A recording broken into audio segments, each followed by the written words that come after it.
முதலாவது கனி கொடாதிருக்கிற கொடி, ரெண்டாவது கனி கொடுக்கிற கொடி எதுவோ.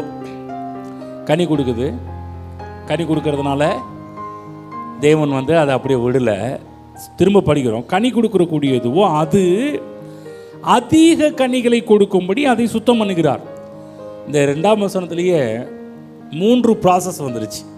அடுத்தது என்ன பார்க்குறோன்னா, நானே திராட்சை செடி, நீங்கள் கொடிகள், ஒருவன் என்னிலும் நான் அவனிலும் நிலைத்திருந்தால் அவன் இப்போ என்ன கனி கொடுப்பானா, மிகுந்த கனிகளை கொடுப்பான்.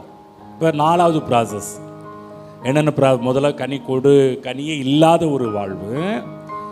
ரெண்டாவது அப்படியே விடலை, கனி கொடுக்குற வாழ்வுக்கு நேராக கொண்டு போகிறாரு. அதையும் தேவன் அப்படியே விடலை, அதை அதிக கனி கொடுக்கும்படி செய்கிறாரு. தேவன் அதையும் அப்படியே விடலை, அடுத்த ப்ராசஸ்க்கு கொண்டு போகிறாரு. அவன் மிகுந்த கனிகளை கொடுப்பான். ஆகதான் 7ஆம் வசனத்தில் கூட, நீங்கள் என்னிலும் என் வார்த்தைகள் உங்களிலும் நிலைத்திருந்தால் நீங்கள் கேட்டுக்கொள்வதோ அது உங்களுக்கு செய்யப்படும். 8ஆம் வசனம், நீங்கள் மிகுந்த கனிகளை கொடுப்பதனால் என் பிதா மகிமைப்படுவார். முக்கியம் அதுதான். ஏன் முன்னேற்றம் அவசியம், ஏன் பெருக்கம் அவசியம், ஏன் செழிப்பு அவசியம், அதெல்லாம் புரிஞ்சுக்கணும்.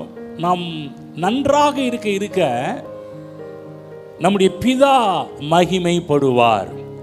கவனிச்சிங்களா? கனி கொடுக்காத வாழ்வில் தேவன் மகிமைப்படுறது கிடையாது. அது மட்டுமல்ல, கனி கொடுக்குற வாழ்விலும் தேவன் மகிமைப்படுறது இல்லை, அதிக கனி கொடுக்குற வாழ்விலும் மகிமைப்படுறது இல்லை. எதில் தேவன் மகிமைப்படுகிறாராம்? நீங்கள் மிகுந்த கனிகளை கொடுப்பதனால் என் பிதா மகிமைப்படுவார். அப்போ நான் சொல்கிறேன், இங்கே இருக்கிற எல்லாருமே ஒரு ஆவரேஜ் ஒரு வாழ்க்கையில் வாழக்கூடாது. ஆமென். மோர் தென் எனஃப், அப்படிப்பட்ட ஒரு வாழ்வு.